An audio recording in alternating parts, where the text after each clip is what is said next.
Salut Gaston. Enfin, si tu t'appelles Gaston, sinon, tant pis. Dans cette petite vidéo, laisse-moi te montrer la voix de... Alors, Second Summer, Never See You Again. Et si tu trouves le titre chiant à prononcer, tu peux toujours essayer en japonais. Nidome no Natsu Aenai Kimi. Alors, tu préfères lequel au final?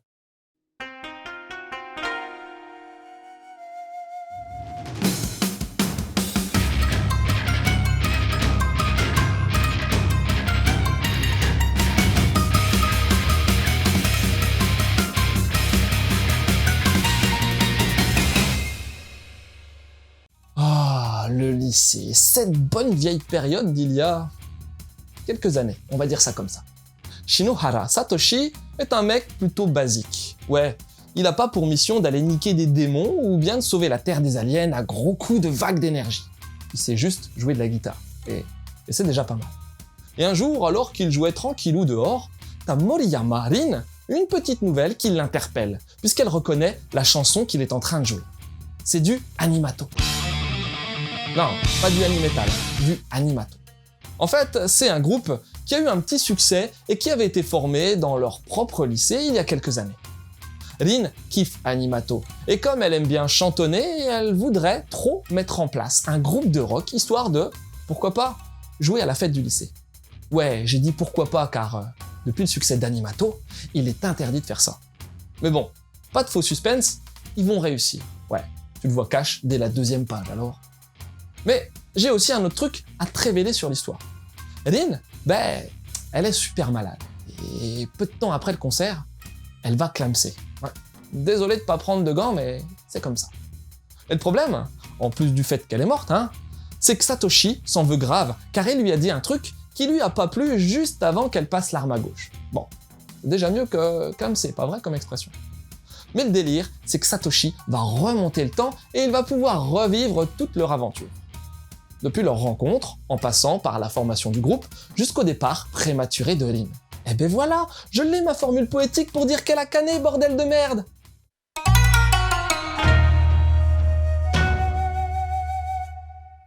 Franchement, graphiquement, c'est à la fois basique, mais aussi très réussi. T'es face à un design très manga, même si pour moi ça veut pas dire grand chose. Et très school life aussi. Je pense que t'auras vu ce type de dessin dans un paquet d'autres séries. N'empêche que ça passe bien.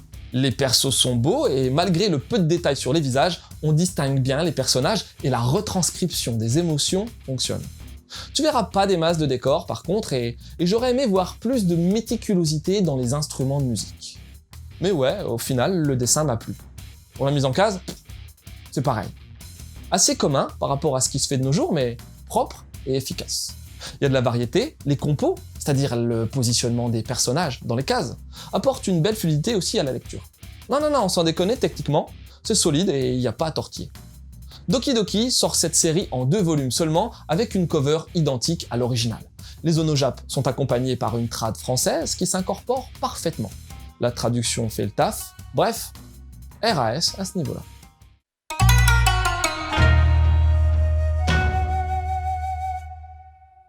Second Summer, à la base, c'est un roman. Enfin, un light novel quoi. Datant de 2015.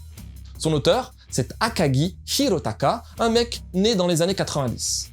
Il a aussi créé plusieurs histoires coquines avant de faire Second Summer.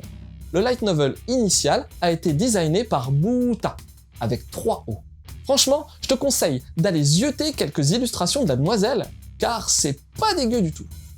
Tu retrouveras aussi son nom au chara-design d'œuvres gravitant souvent autour du school life à tendance ecchi. Sache aussi que, comme le roman a bien marché au Japon, il a aussi bénéficié d'une adaptation en film live en 2017, non sortie en France pour le moment. Mais bon, ici, on parle avant tout du manga, et là, c'est Minamoto Motomi qui s'en est chargé. En ce moment, elle bosse sur Sensei wa Koi wo Oshi Erarenai, une autre comédie romantique à l'école, entre une prof coincée du cul et un élève glandouilleur. Pour Second Summer, c'est le type d'histoire qui, avec moi, passe ou casse. J'aime bien les comédies romantiques, mais il y en a tellement qu'il faut savoir séparer le bon grain de l'ivraie. Au fait, rien que pour avoir utilisé cette expression-là, je pense que t'es bien obligé de lâcher un like, pas vrai? Et pour moi, c'est du bon grain. Bon, la romance temporelle, c'est assez classique comme concept, que ce soit en roman au cinéma et aussi en manga. Maintenant, le tout est de savoir pondérer comme il se doit l'aspect romance et l'aspect paradoxe temporel. Ici, pour moi, c'est plutôt réussi.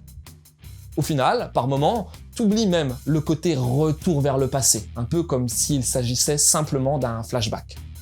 Le duo Satoshi-Rin est réussi. J'ai beaucoup apprécié Rin. Faut dire que c'est le genre de nana que je kiffe. Insouciante et légère de prime abord, elle a une espèce de face cachée, avec pas mal de souffrance intérieure.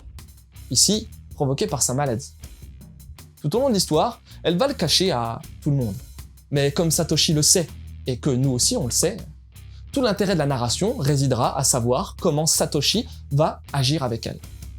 Le côté création de groupe aussi, j'ai bien kiffé. Oui, alors je sais pas si c'est pareil pour tout le monde, mais moi, clairement, à une époque, j'aurais trop voulu jouer dans un groupe. Mais à part la flûte à bec niveau 6ème... En plus, j'ai trouvé cohérente la formation du groupe. Bon, ok, les autres membres sont peut-être pas suffisamment travaillés par rapport au couple central, mais sur une série en 2 tomes, difficile de faire mieux. Et puis, t'auras également l'intervention d'autres persos, comme un ex-membre d'Animato. Arrête! Et puis, et surtout, la déléguée de classe, qui apportera le petit plus à cette love story. À ce propos, ayant lu les 2 tomes, je peux déjà te dire que Minamoto Motomi s'est permis quelques modifications par rapport au light novel de base. Et si je devais souligner un léger bémol narratif, ce serait le fait que la maladie passe carrément au xème plan. C'est un peu dommage car, à la base, c'est un des ressorts fondamentaux de l'intrigue. Tu l'auras compris, Second Summer Never See You Again est un bon petit manga romantique en 2 tomes, idéal pour l'été. Frais, bien construit, il te fera assurément passer un bon moment. Et honnêtement, c'est pas ce qu'on demande à un manga, pas vrai? Et dans la même veine, il y a un gros rapprochement à faire avec Je veux manger ton pancréas. La romance, la maladie. Pour plus d'infos, il y a Manga 2. Tu peux aussi lire un manga que j'ai pas lu. Faudra d'ailleurs que je répare cet affront, un de ces 4. C'est le fameux Your Lie in April. C'est en 11 tomes et ça parle d'un gamin, killer en piano, qui va perdre tout son talent à partir du décès de sa mère. Et puis, ce qui reste certainement un de mes films préférés, Mr. Nobody. Histoires d'amour hyper touchantes, je prononce volontairement les S, sinon tu ne sauras pas qu'il y en a plusieurs, sur fond de voyage temporel. Franchement, ce film a facile sa place dans mon top 10. Et peut-être même dans mon top 5, voire dans mon top 3. Voilà, c'était Lou, j'espère que cette petite chronique t'aura donné envie de lire Second Summer Never See You Again. Je te laisse et continue de suivre la voie du manga.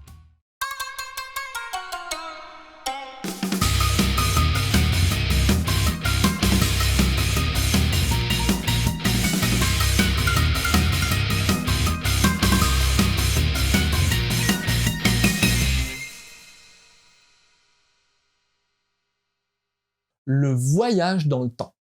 Qui n'a jamais rêvé de revenir dans le passé et modifier certains de ses choix?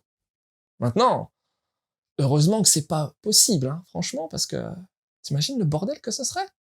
Pire que ta chambre.